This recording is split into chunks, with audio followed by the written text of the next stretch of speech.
Hi అండి, నమస్తే. Welcome back to Nazareni foods.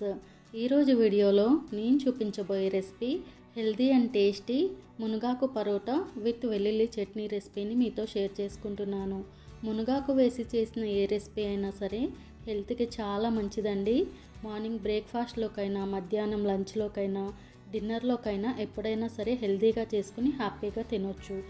ఎప్పుడూ ఒకేలాంటి పరోటాలు కాకుండా ఇలా హెల్తీగా టేస్టీగా మునగాకు పరోటా విత్ చట్నీని ట్రై చేసి చూడండి, మీకు డెఫినెట్గా నచ్చుతుంది. మరి ఆలస్యం చేయకుండా రెసిపీలోకి వెళ్ళిపోదాం. ముందుగా వెల్లుల్లి చట్నీ కోసం ఎండుమిరపకాయలని నానబెట్టుకుందామండి.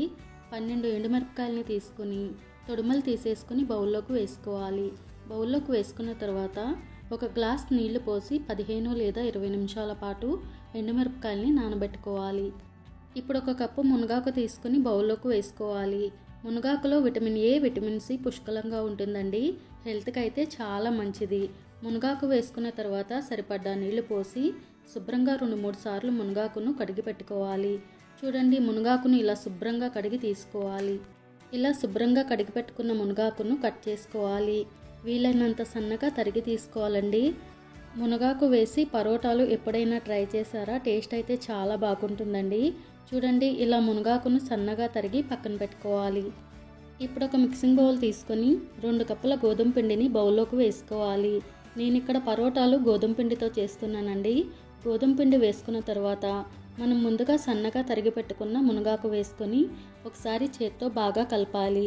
మునగాకు పిండిలో బాగా కలిసేంత వరకు కలుపుకున్న తర్వాత 1/2 కప్పు శనగపిండి వేసుకోవాలి. పరోటాలో శనగపిండి వేయడం వల్ల టేస్ట్ అయితే చాలా బాగుంటుందండి. అలాగే సన్నగా తరిగి పెట్టుకున్న పచ్చిమిర్చి ముక్కలు 1 టీ స్పూన్ వేసుకోవాలి. అలాగే 1 టీ స్పూన్ సన్నగా తరిగి పెట్టుకున్న అల్లం ముక్కలు, అలాగే సన్నగా తరిగి పెట్టుకున్న ఉల్లిపాయ ముక్కలు 3 టీ స్పూన్లు వేసుకోవాలి. అలాగే 2 టీ స్పూన్ల జీలకర్ర వేసుకోవాలి. అలాగే 2 టీ స్పూన్ల ధనియాలు తీసుకుని రోట్లో వేసి బద్దలుగా దంచుకొని వేసుకోవాలి. తినేటప్పుడు టేస్ట్ బాగుంటుందండి. అలాగే 1/2 టీ స్పూన్ పసుపు, రుచికి సరిపడ్డ ఉప్పు వేసుకుని ఒకసారి బాగా కలపాలి. గోధుమ పిండిలో శనగపిండి, ధనియాలు, ఉప్పు, పసుపు బాగా కలిసేంత వరకు కలుపుకున్న తర్వాత పిండిలో కొద్దిగా నీళ్లు పోసుకుంటూ పిండిని బాగా కలపాలి. చూడండి, పిండిని వీలైనంత సాఫ్ట్గా కలుపుకోవాలి. చపాతీ పిండికి ఎలా అయితే కలుపుకుంటామో అలాగే కలుపుకోవాలండి. చూడండి, పిండిని ఇలా సెమీ సాఫ్ట్గా కలుపుకోవాలి. ఇలా కలుపుకున్న తర్వాత ఇప్పుడు పైనుండి 1 టీ స్పూన్ ఆయిల్ వేసుకొని పిండి ముద్దకు బాగా పట్టించి మూత పెట్టుకొని 10 నిమిషాల పాటు పిండిని నానబెట్టుకోవాలి.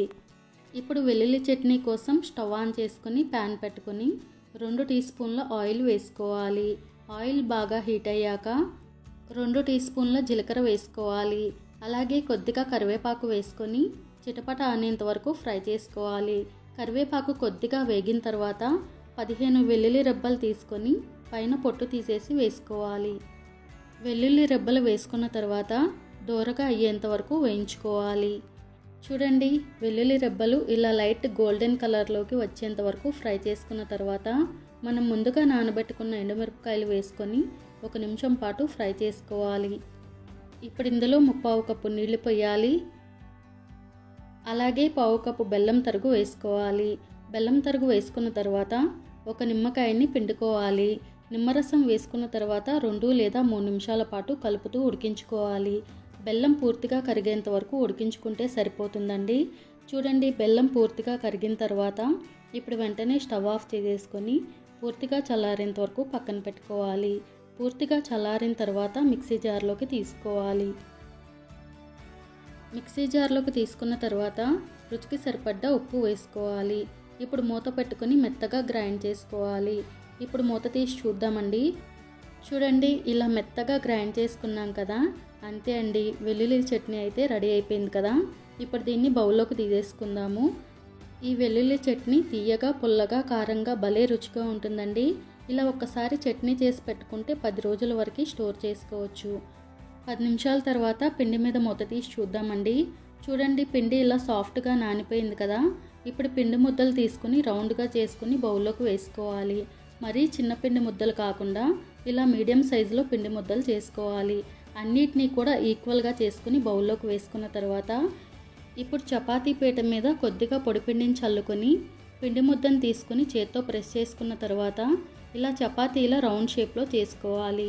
చపాతీలు ఎలా అయితే చేసుకుంటామో అలాగే చేసుకోవాలండి.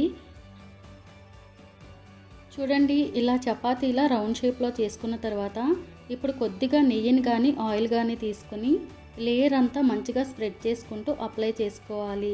ఇప్పుడు కొద్దిగా పొడిపిండిని చల్లుకున్న తర్వాత రెండు పక్కల ఇలా ఫోల్డ్ చేసుకోవాలి. నేను వీడియోలో చూపించే విధంగా నెయ్యిని అప్లై చేసుకుంటూ పొడిపిండిని చల్లుకుంటూ ఇలా ఫోల్డ్ చేసుకోవాలి. నేను ఇక్కడ పరోటాలను స్క్వేర్ షేప్లో చేస్తున్నాను కాబట్టి ఇలా ఫోల్డ్ చేసుకుంటున్నానండి. చూడండి, ఈ విధంగా ఫోల్డ్ చేసుకుంటే సరిపోతుంది. మనకు స్క్వేర్ షేప్ వచ్చేలా చేసుకున్నాం కదా. ఇప్పుడు మళ్ళీ పీట మీద పొడిపిండి చల్లుకొని స్క్వేర్ షేప్ వచ్చేలా పరోటాలు చేసుకోవాలి. మీకు కావాలంటే రౌండ్ షేప్లో అయినా సరే చేసుకోవచ్చండి. పరోటాలకి ఎప్పుడైనా సరే లేయర్ అనేది మరీ పల్చగా కాకుండా కాస్త మందంగా ఉండేలా చేసుకోవాలి. అన్ని పరోటాలను కూడా ఇదే విధంగా తయారు చేసుకుని ప్లేట్లోకి తీసుకోవాలి. ఇప్పుడు స్టవ్ ఆన్ చేసుకొని ప్యాన్ పెట్టుకోవాలి. ప్యాన్ కొద్దిగా వేడయ్యాక పరోటాలు వేసుకొని కాల్చుకోవాలి. ముందుగా నెయ్యి వేయకుండా రెండు పక్కలా కాల్చుకున్న తర్వాత ఇప్పుడు కొద్దిగా నెయ్యిని వేసుకొని పరోటా అంతా స్ప్రెడ్ చేసుకుంటూ రెండు పక్కలా కాల్చుకోవాలి. మీకు కావాలంటే ఆయిల్తో అయినా సరే కాల్చుకోవచ్చండి. ఇలా రెండు పక్కల నెయ్యి వేసుకుంటూ పరోటాలను మంచిగా కాల్చుకోవాలి. చూడండి, పరోటాను రెండు పక్కల ఇలా మంచిగా కాల్చుకున్న తర్వాత ప్లేట్లోకి తీసేసుకోవాలి. మిగిలిన అన్ని పరోటాలను కూడా ఇదే విధంగా కాల్చుకుని ప్లేట్లోకి తీసుకోవాలి. అంతే అండి, హెల్దీ అండ్ టేస్టీ మునగాకు పరోటా రెడీ అయిపోయిందండి. ఇప్పుడు వీటిని వేడిగా సర్వింగ్ ప్లేట్లోకి తీసుకొని వెల్లుల్లి చట్నీ పెరుగుతో సర్వ్ చేసుకుంటే చాలా బాగుంటుందండి. ఈ పరోటాలు చాలా సాఫ్ట్గా భలే రుచిగా ఉంటాయండి అండ్ హెల్దీ కూడా. తప్పకుండా ఈ మునగాకు పరోటా విత్ వెల్లుల్లి చట్నీని మీరు ట్రై చేసి టేస్ట్ చేసి మీకు ఎలా కుదిరిందో నాకు కామెంట్ చేయండి. ఈ వీడియో మీకు నచ్చితే తప్పకుండా లైక్ చేసి షేర్ చేయండి. మరిన్ని మంచి సింపుల్ అండ్ టేస్టీ రెసిపీస్ కోసం నజరేని ఫుడ్ ఛానల్ని సబ్స్క్రైబ్ చేసి పక్కనే ఉన్న బెల్ బటన్ని ప్రెస్ చేయండి.